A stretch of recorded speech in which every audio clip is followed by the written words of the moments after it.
Hello, and this time on the Mortgage and Protection podcast, we are continuing the conversation on how the mortgage process works if you are looking to apply via a limited company with Paul from Henchurch Lane. It's great to chat with you again, Paul. How's it all going?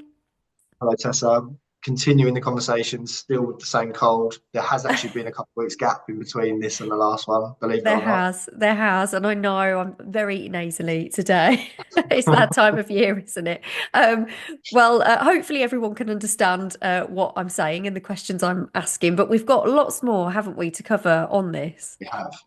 Okay, well, let's get straight into the rest of the questions then. So, first of all, can I use my limited company's profits or assets to support my mortgage application?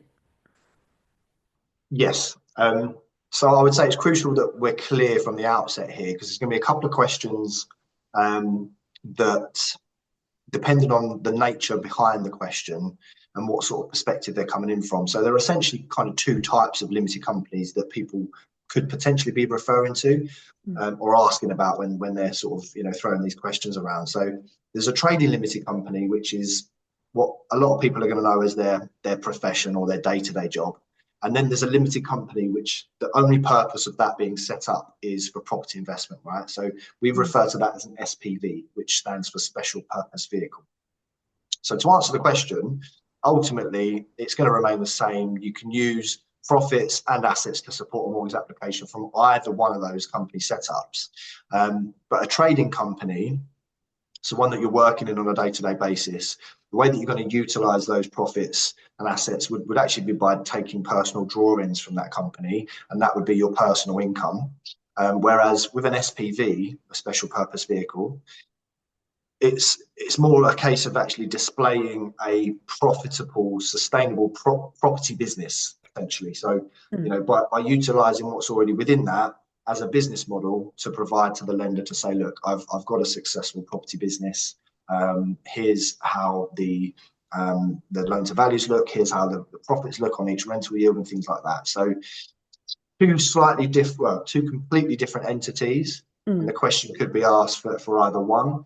But I think most of these questions are going to be sort of driven towards the SPV, the special purpose vehicle that people set up specifically for real estate purposes. Right, okay. Well, thank you for breaking all of that down. Hopefully that makes sense. So let's move on to the next question. I'm not sure how much you can say here, but are there any tax implications or considerations if I'm looking to obtain a mortgage via a limited company? Yes. So there's lots of considerations.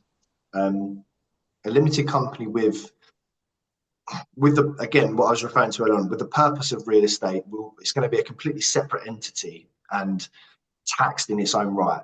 So completely Mm. separate from your personal tax situation. So any profits that you make on rental income are going to become subject to corporation tax rather than to income tax rates.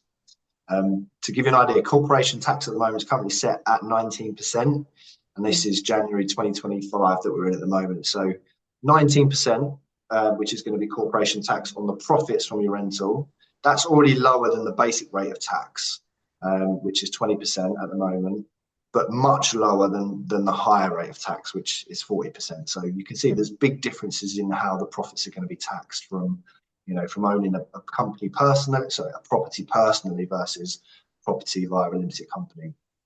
The big difference, however, I would say the biggest difference is going to be the tax relief, right? So if you buy a property in a limited company, then you can actually offset the entire mortgage interest payment as an expense.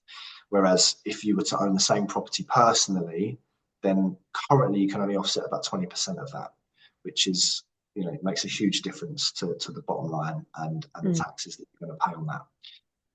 If you draw out profit from a limited company, so if you do buy that property in a limited company, you make a profit and then you want to draw that for your personal income, then you're going to be paying dividends. So you're going to be paying yourself dividends and they're going to get dividend tax. Okay. So again, depending on when you do that and what the rates are, you can obviously look online and see what the current dividend tax rate is as well. So rather than paying income tax like you would do on your salary, you're going to be paying dividend tax on that. Okay.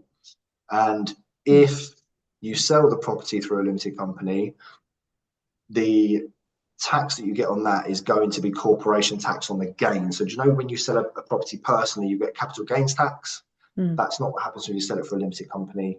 The gain will be taxed again with the corporation tax rate. So lots of Right. different changes or lots of different taxes that are going to come into effect and loads of considerations. So definitely worth sitting down with the tax advisor to go through your options with them and obviously collaborate with your broker at the same time to make sure you're making the right decisions. Right, okay, really thorough there. So thank you for that.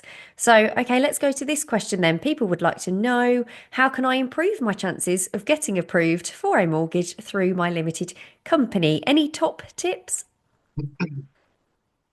Yeah, top tips. That's probably the best way to answer it because that could, Yeah. again, the answer could go on forever. So we'll just give you the sort of three biggest ones. Deposit. We've said this before. The bigger Mm, the deposit, the easier it's going to be across the board in every sense of mortgages. Next one would always be credit status.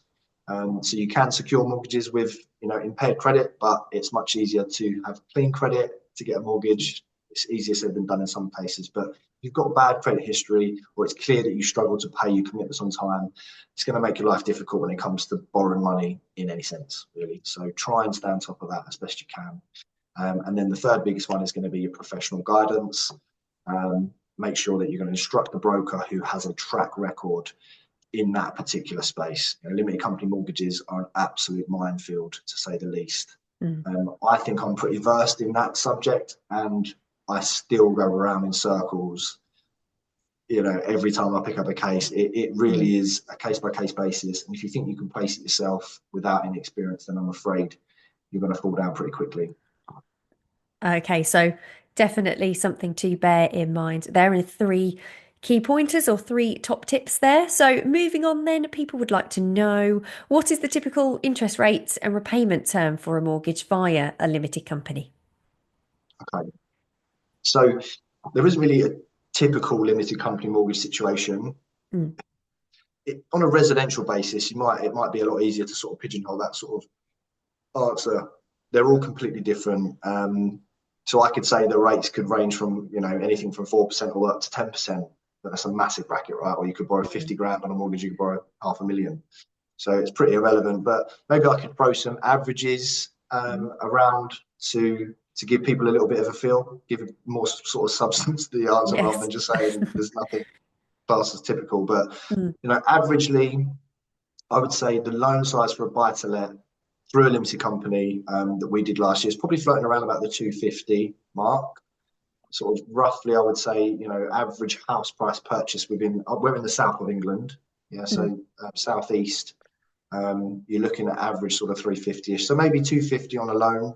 If you were to take that and apply a very common sort of 5-ish% buy to let rate at the moment, again, remember we're in January 2025. So if you're listening to this and it's, massively into the future, that could have changed, Mm. but roughly 5% at the moment. So that's going to mean your interest repayments for that kind of mortgage is going to be probably somewhere between £1,000 and £1,100 a month. Right, That's okay. kind of average, what I would say if you averaged out all of the cases that we did last year. Okay, brilliant. Thank you. Well, again, breaking it all down so we can understand there. So let's move on to this question. Can I use a limited company to purchase a buy-to-let property? Yeah, again, there's probably a couple of angles to this question. Essentially, Mm, you can use what we discussed earlier. You can use a trading limited company actually to buy a property and an SPV, the special purpose vehicle. It's normally advisable to keep the trading business and a property business separate from one another. That's generally the rule of thumb. But a quick chat with your broker and your accountant, and that should steer you in the right direction. But yes, you can use either to purchase a property. okay, brilliant. There we go. So the next question here asks, how does being a guarantor for another person's mortgage affect my own eligibility for a mortgage via my limited company? That was a long question. Was. Yeah. Hopefully not at all. I mean, if it is affecting your ability to get a mortgage via a limited company, then that probably means the person that you're guarantoring for has not paid their mortgage. Realistically, the only time that's going to have an impact on a limited company, because that's going to be looked at as a separate entity. If Mm, you're guarantoring for someone, the only way it's going to have an impact as a crossover will be if it's impacting your credit status, which would naturally mean there's a problem with that mortgage. If there isn't, and it's all up to scratch, then it shouldn't really have any impact at all on things like affordability or eligibility for a limited company purchase. Okay, so that's good news there.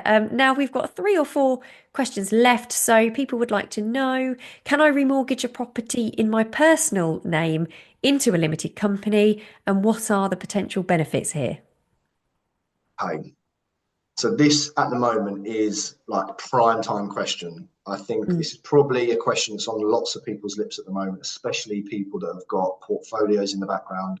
They're seeing the benefits that we discussed earlier on with regards to the tax savings, and they're now thinking, I'm missing out here. Can I put them into a limited company? So by remortgaging, it's not really a remortgage, and people will naturally think that it's a remortgage. You're mm, ultimately selling your buy-to-let property that you own personally into your limited company, right. which is in your name. So that's why people think it's a remortgage, right? There's lots of reasons why you might want to do it. Um, Firstly, most prominently at the moment, it's going to be the tax efficiency side of things. But before I get into that, please understand it's definitely on a case by case basis. It's something that you should discuss with your accountant, your mortgage Mm, broker, and it will be dependent on your exact circumstances. Generally speaking, though, most people will fall underneath this this kind of conclusion as to why you might be looking at it. mm, So it's certainly something, even if it doesn't conclude that you should do it, it's definitely something you should discuss to understand when it might be something that you should do. So tax efficiency, the main one, as I explained earlier, simply offsetting the mortgage interest in your portfolio as an expense is going to be the difference usually in thousands of pounds worth of tax savings each year.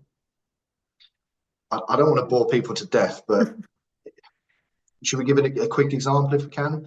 Yeah, I So think so. Yeah. let's say a property, make it really straightforward. Mm, A rental income for a property that you've got is £2,000.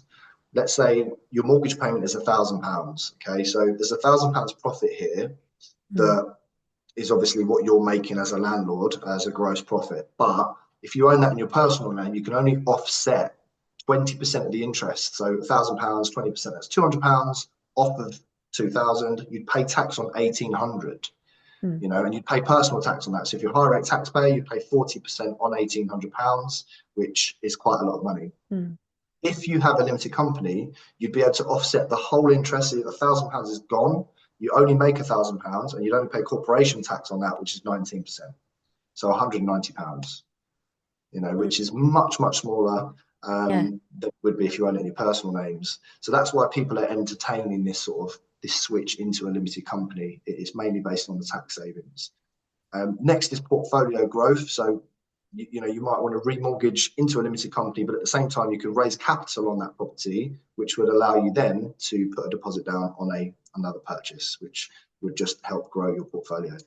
Mm, Um, Another reason might be inheritance tax planning. So holding property within a limited company structure generally will make things easier when it comes to transfer into different names, and also can mitigate inheritance tax versus owning it personally. So, maybe long-term strategies mm, is why people are looking into that ownership within the limited company rather than in personal names. And similarly, long-term strategy, if you own lots of buy-to-let properties in your personal name, it, it becomes quite difficult from a mortgage point of view because affordability starts to get restricted by the lender, and because you're viewed as a portfolio landlord. So as soon as you right. own 4 or more buy-to-lets with a mortgage on them, at that point the affordability it becomes really tough, and the deposit sizes have to become massive for you to secure the lending. And the way people avoid that is by putting it into a limited company, because then it's stressed in a limited company completely separately, which just makes it easier to secure the next one and the next one, the next one. So Mm, definitely, if you're looking to grow and expand the portfolio, I would recommend seriously considering the limited company route. mm, But before you start calling your broker and transferring all your properties into a limited company, consideration is that you do or you will come subject to stamp duty, because what I mentioned earlier, it's not a mm, remortgage, it's actually a sale. So whether right. or not you've paid stamp duty already on it, which you probably have, if you sell it to a limited company, the limited company will get hit with stamp duty as well, which obviously is quite painful, because Mm, that might be £5,000, £10,000 worth of a tax bill. But you'll see a break even point. If you do the numbers and you're saving 4 grand a year in tax, it won't take long for you to recoup that money back. And if you're keeping the property for 10 years, 20 years, you're going to be tens of thousands of pounds better off than you would have been if you kept it in your personal name. So again, this is why it's very crucial that you sit down with someone and you discuss a long term rather than just making snap decisions with these sorts of investments. Yes, lots of useful information there. Some more pointers as well. So, yeah, thank you, thorough again. So let's move on to this question. What happens to the limited company if I'm unable to make mortgage payments on time? The limited company, I don't know. I mean, the property is likely to be repossessed, right? That's Mm, generally what happens. If you don't keep up your mortgage repayments, your property may be repossessed. If you get a yeah. property repossessed and it's inside a limited company, then you can say goodbye to any future borrowing or any expansion within that portfolio, probably.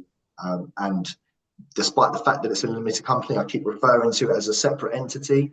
Mm, It's still got a personal guarantee on it because the lender won't allow a company to be open for the sole purpose of buying property that has got no trading history. They're going to slap a personal guarantee on that, and realistically, you're going to be hurt from a credit perspective as well. So obviously, try and avoid ever missing mortgage payments.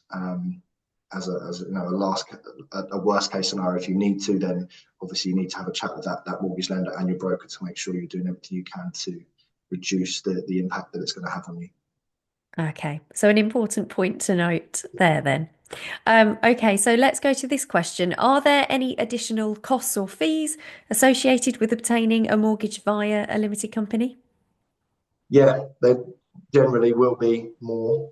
Mm, They're the same sorts of fees. It's going to be broker fee, valuation fee, all of your normal expected fees, but they just tend to be everything's a little bit more complex than a limited company, right? So the broker's mm, probably going to charge you a little bit more because it's going to take him twice as long.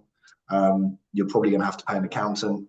You're going to have a valuation. Even the interest rate is probably going to be slightly higher, but mm, all of these things are offset by the amount of money that you'll save long term. So you might be looking at, even if you said there's £10,000 more fees, it just pales in insignificance when you compare how much you're going to save doing it that way versus buying it in a personal name. So, like I say, case by case, every single mortgage lender, mortgage broker, and accountant are going to have different fees. So you need to sit down specifically with each one of those, but it's probably still going to be worth it.